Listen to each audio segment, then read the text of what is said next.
ये है हमारा महाराजा बाबा जो कि बहुत स्मार्ट दिखते हैं। एंड ये लेकिन कितना कुछ खा रहे हैं। दादी इतना कुछ खा पाओगे? इतना कुछ? इधर देखो क्या क्या है, देखो ये दे बिरयानी है, चिकन है, पुलाव, सोचा, डिम आलू,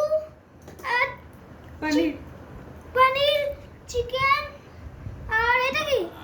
आलूर दम, আলুর দম আর এটা কি? चिंगड़ी मालाइकारी, চিংড়ি মালাইকারি আর টক এটা पायस, পায়েস थम्स अप আর এটা থামস আপ और आइसक्रीम। আর আইসক্রিম আর ওয়াটার। अच्छा नाउ দেখুন কত কিছু খাচ্ছে, আজকে পাপাকা বার্থডে কত কিছু খাচ্ছেন দেখতেই পাচ্ছেন। आज बाबा का बर्थडे है तो बाबा बकासूर जैसा खा रहे, बकासूर जैसा, बकासूर।